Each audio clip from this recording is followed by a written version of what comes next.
భయంకరమైన క్లౌన్ పెన్నీవైస్ పిల్లలని తినేస్తున్నాడు. ఆ రాక్షసుడిని Bill, Beverly, Stan, Eddie, Richie, Ben, Mike కలిసి ఓడించారు. పెన్నీవైస్ ప్రతి 27 సంవత్సరాలకి మళ్ళీ వస్తూ ఉంటాడు. పిల్లలు 27 సంవత్సరాల తరువాత పెన్నీవైస్ ని ఎదుర్కొంటారు.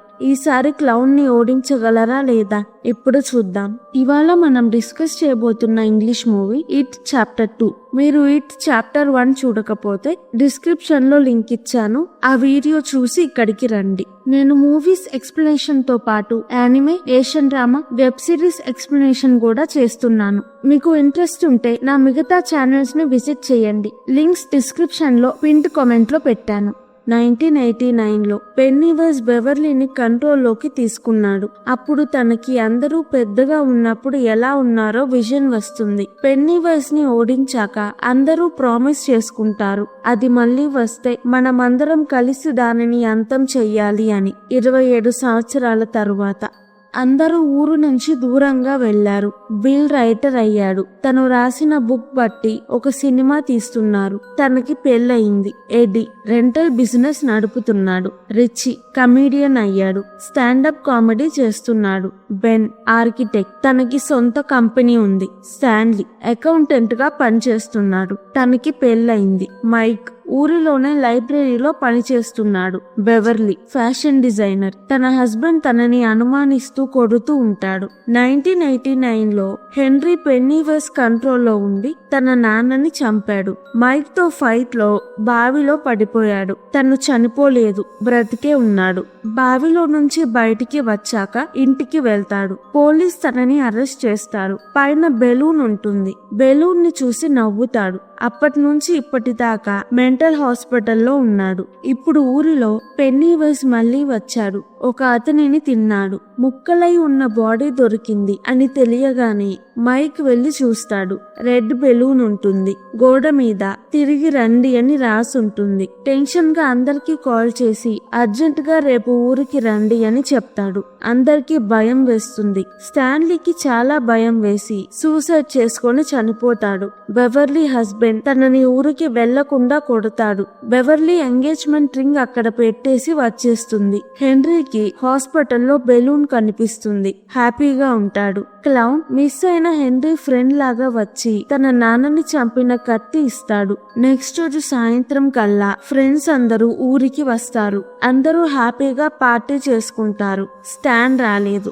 బెన్ కి, బిల్ కి ఇంకా బెవర్లీ మీద ఫీలింగ్స్ ఉన్నాయి. చిన్నప్పుడు బెన్ లావుగా ఉండేవాడు. ఇప్పుడు సన్నగా హ్యాండ్సమ్ గా అయ్యాడు. ఊరు వదిలి వెళ్లిన వాళ్ళు చిన్నగా ఊరిలో ఏం జరుగుతుందో మర్చిపోతున్నారు. దేని గురించి భయపడుతున్నారో కూడా వాళ్ళకి తెలియదు. ఊరిలోకి వచ్చాకే అన్ని చిన్నగా గుర్తొస్తున్నాయి. మైక్ ఊరిలోనే ఉన్నాడు కాబట్టి తనకి అన్ని గుర్తున్నాయి. మైక్, మనం చిన్నప్పుడు దానిని ఆపామనుకున్నాము, అది మళ్ళీ వచ్చింది. ఒక అతనిని చంపింది, అది మళ్ళీ వస్తే మనం కలిసి ఓడిద్దాము అని ప్రామిస్ చేసుకున్నాము. అందుకే నేను మిమ్మల్ని అందరినీ పిలిచాను అంటాడు. ఫార్చ్యూన్ కుకీస్ లో స్టాన్లీ గురించి ఉంటుంది. ఎందుకు స్టాన్ పేరు ఉందో ఎవ్వరికీ అర్థం కాదు. టెన్షన్ వస్తుంది. కుకీస్ లో నుంచి వింత జీవులు వస్తాయి. మైక్, ఇవేమీ నిజం కాదు, అది మనకి మాత్రమే ఇవన్నీ చూపిస్తుంది, మనల్ని భయపెడదాం అనుకుంటుంది అంటాడు. స్టాన్ కి ఏమైంది అని తనకి కాల్ చేస్తే తన వైఫ్ కాల్ లిఫ్ట్ చేసి నిన్న స్టాన్ సూసైడ్ చేసుకుని చనిపోయాడు అని చెప్తుంది. అందరూ షాక్ అవుతారు. మనకన్నా ముందు ఈ విషయం క్లౌన్ కి తెలిసింది అనుకుంటారు. మైక్, దానిని ఎలా ఆపాలో నాకు తెలుసు అంటాడు. కానీ అందరూ భయంతో వెళ్లిపోతారు. మనం దానిని ఆపకపోతే చాలా మంది చనిపోతారు అన్నా ఎవ్వరూ వినరు. బిల్ కూడా వెళ్తుంటే మైక్ బిల్ ని ఆపుతాడు. ఇంకొక వైపు పెన్నీవైస్ పిల్లల్ని ట్రాప్ చేసి తినేస్తూ ఉంటాడు. హెన్రీ గార్డ్ ని చంపేసి మెంటల్ హాస్పిటల్ నుంచి తప్పించుకున్నాడు. Ben, Eddie, Richie, Beverly hotel కి వెళ్లి బ్యాగ్స్ సర్దుకుంటారు. బెవర్లీకి స్టాన్ సూసైడ్ చేసుకొని చనిపోయాడు అని ముందే తెలుసు. విజన్ లో చూస్తుంది. ఆ విజన్ లో స్టాన్ తో పాటు వాళ్ళందరూ కూడా చనిపోతారు. మైక్ బిల్ ని లైబ్రరీకి తీసుకువెళ్తాడు. మైక్ పెన్నీవైస్ గురించి తెలుసుకుంటాడు. ఊరి అవతల ట్రైబల్ గ్రూప్ ఉంటుంది. వాళ్ళు దానితో పోరాడి గెలిచారు. వాళ్ళు మైక్ కి ఒక ఆర్టిఫాక్ట్ ఇస్తారు. దానితోనే మైక్ కి ఇదంతా ఎక్కడ నుంచి మొదలైందో దానిని ఎలా ఆపాలో తెలిసింది. బిల్ ఆర్టిఫాక్ట్ ని పట్టుకుంటే తనకి విజన్ వస్తుంది. తనకి కూడా మొత్తం తెలుస్తుంది. వాళ్ళిద్దరూ దానిని ఆపలేరు. అందరూ కలవాలి. అందుకనే ఇద్దరు హోటల్ కి వెళ్తారు. బెవర్లీ ఒక్కదానికే ఎందుకు విజన్స్ వస్తున్నాయంటే తను ఒక్కటే క్లౌన్ నోట్ లో 3 లైట్స్ చూసింది, డెడ్ లైట్స్. దానిని ఆపాలంటే రిచువల్ చెయ్యాలి. బిల్, మనం ఈసారి దానిని ఆపకపోతే 27 సంవత్సరాల తరువాత అది మళ్ళీ వచ్చేలోపు మనం చనిపోతాము అని అందరినీ కన్విన్స్ చేస్తాడు. మైక్ అందరినీ సూయజ్ దగ్గరికి తీసుకువెళ్లి జరిగిందంతా గుర్తు చేయడానికి ట్రై చేస్తాడు. చిన్నప్పుడు బెన్ అక్కడ క్లబ్ హౌస్ కట్టాడు. అక్కడికి వెళ్ళినా వాళ్ళకి మొత్తం గుర్తు రాదు. మైక్, గతం మొత్తం గుర్తు రావాలంటే మీరు ఒంటరిగా వెళ్లి మీకు సంబంధించిన ముఖ్యమైన వస్తువులు వెతకాలి. ఆ వస్తువు దొరికాక అందరూ లైబ్రరీకి రండి అంటాడు. బెవర్లీ తను చిన్నప్పుడు ఉన్న ఇంటికి వెళ్తుంది. ఆ ఇంట్లో వేరే ఆమె ఉంటుంది. మీ నాన్న చనిపోయాడు అంటుంది. బెవర్లీకి ఆ విషయం తెలియదు. ఆమె బెవర్లీని లోపలికి రమ్మంటుంది. చిన్నప్పుడు బెన్ తనకి లెటర్ రాశాడు. ఆ లెటర్ చాటుగా ఆ ఇంట్లో దాచిపెడుతుంది. ఇప్పుడు బయటికి తీస్తుంది. బెవర్లీని చిన్నప్పుడు తన నాన్న నీ వల్లే మీ అమ్మ చనిపోయింది అని తిడుతూ ఉంటాడు. అది తనకి ఇప్పుడు గుర్తొస్తుంది. క్లౌన్ బెవర్లీ నాన్నలా మాట్లాడుతూ బెవర్లీ వెంట పడతాడు. తను ఇంటి నుంచి బయటికి పరిగెత్తుతుంది. రిచీ పార్క్ కి వెళ్తాడు. క్లౌన్ వచ్చి నాకు నీ సీక్రెట్ తెలుసు, అందరికీ చెప్పేస్తాను అంటాడు. రిచీ సీక్రెట్ ఏంటంటే తనకి అబ్బాయిలంటే ఇష్టం. ఎడ్డీని సీక్రెట్ గా ఇష్టపడుతున్నాడు. బిల్ జార్జ్ మిస్ అయిన సూయజ్ దగ్గరికి వెళ్తాడు. చిన్నప్పుడు ఒకసారి సూయజ్ దగ్గరికి వెళ్ళాడు. క్లౌన్ తో నువ్వు ఇక్కడే ఉన్నావని నాకు తెలుసు. అంతమంది పిల్లలు ఉంటే జార్జ్ ని ఎందుకు తీసుకువెళ్ళావు అంటే క్లౌన్ వచ్చి నువ్వు లేవు అందుకే జార్జ్ ని తీసుకువెళ్ళాను అని నవ్వుతాడు. చిన్నప్పుడు జార్జ్ పడవతో ఆడుకోవడానికి బయటికి వెళ్ళినప్పుడు బిల్ ని కూడా రమ్మంటాడు. కానీ బిల్ నాకు ఒంట్లో బాలేదు అని అబద్ధం చెప్పి ఇంట్లోనే ఉంటాడు. జార్జ్ మిస్ అయిన తరువాత బిల్ కి నా వల్లే జార్జ్ చనిపోయాడు, నేనప్పుడు వెళ్ళుంటే జార్జ్ ని కాపాడేవాడిని అంటూ బాధపడతాడు. ఇప్పుడు క్లౌన్ జార్జ్ లాగా మాట్లాడి చేతిలో బోట్ ని పట్టుకొని బిల్ ని లోపలికి లాగాలి అని చూస్తాడు. సమయానికి బిల్ తప్పించుకుంటాడు. తన చేతికి బోట్ దొరుకుతుంది. ఒక అబ్బాయి అక్కడికి వస్తాడు. బిల్ అబ్బాయిని తొందరగా సూయజ్ నుంచి దూరంగా తీసుకువెళ్లి అక్కడ నుంచి నీకు మాటలు వినిపిస్తే పారిపో, దగ్గరికి వెళ్ళొద్దు అంటాడు.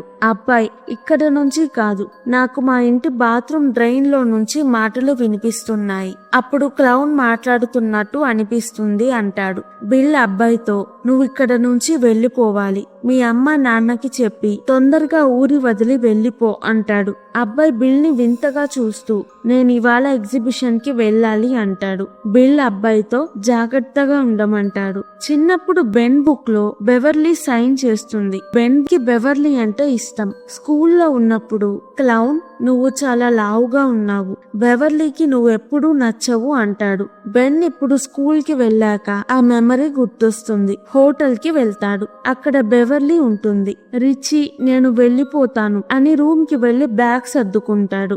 ఎడ్డీకి ఆస్తమా. ఇన్హేలర్ కోసం తను చిన్నప్పుడు వెళ్లే మెడికల్ షాప్ కి వెళ్లి ఇన్హేలర్ కొనుక్కుంటాడు. చిన్నప్పుడు తన అమ్మని ఇన్ఫెక్షన్ ఉన్న అతను ముట్టుకోవడానికి వస్తాడు. ఎడ్డీ తన అమ్మని వదిలేసి వెళ్లిపోతాడు. అది ఇప్పుడు గుర్తొస్తుంది. ఇప్పుడు ఇన్ఫెక్షన్ అతను వస్తాడు. ఎడ్డీ తొందరగా అక్కడి నుంచి వెళ్లిపోతాడు.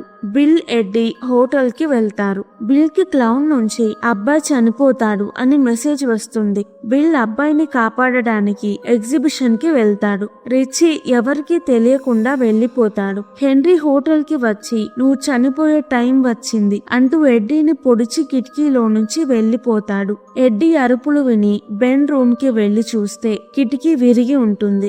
బయట నుంచి హెన్రీ బెన్ ని చూస్తూ నవ్వుతాడు. బిల్ ఎగ్జిబిషన్ లో అబ్బాయి అబ్బాయిని కలుస్తాడు. అప్పుడే క్లౌన్ వచ్చి అబ్బాయిని బెన్ ముందే తినేస్తాడు. లైబ్రరీలో మైక్ అందరి కోసం వెయిట్ చేస్తూ ఉంటాడు. హెన్రీ వచ్చి మైక్ ని చంపాలని చూస్తాడు. అప్పుడే రిచీ వస్తాడు. హెన్రీని చంపేసి మైక్ ని కాపాడతాడు. రిచీ ఇక్కడ నుంచి దూరంగా వెళ్లిపోదాం అనుకున్నాడు, కానీ తన ఫ్రెండ్ స్టాన్ గుర్తొచ్చి అందరం కలిసి ఉండాలి, ఒకళ్ళకి ఒకళ్ళు హెల్ప్ చేసుకొని దానిని ఓడించాలి అని తిరిగి వచ్చాడు. లైబ్రరీకి మిగతా వాళ్ళు కూడా వస్తారు, బిల్ తప్ప. బిల్ కి కాల్ చేసి మేమంతా లైబ్రరీలో ఉన్నాము, నువ్వు కూడా వచ్చేసేయ్, దానిని ఓడించడానికి ప్లాన్ వేద్దాం అంటారు. అబ్బాయిని నా ముందే చంపేసింది, నేనొక్కడినే దానిని ఓడిస్తాను అని బిల్ వెల్ హౌస్ కి వెళ్తాడు. అందరూ కలిసి రిచువల్ చెయ్యాలి అని అందరూ వెల్ హౌస్ కి వెళ్తారు. బెన్ మీద క్లౌన్ ఫైనల్ గా ఇంటికి వచ్చారు అని కత్తితో రాస్తాడు. బెన్ వెనుక క్లౌన్ అద్దంలో కనిపిస్తాడు. బెవర్లీ ఇదేమీ నిజం కాదు అని అద్దం పగలగొడుతుంది. క్లౌన్ మాయమవుతాడు. బెన్ మీద రాసింది కూడా పోతుంది. క్లౌన్ చిన్నప్పటి స్టాన్ రూపంలో వస్తాడు. తన తల స్పైడర్ లా మారి రిచీని అటాక్ చేస్తుంది. బెన్ స్పైడర్ ని పొడిస్తే అది వెళ్లిపోతుంది. ఎడ్డీకి చాలా భయం వేస్తుంది.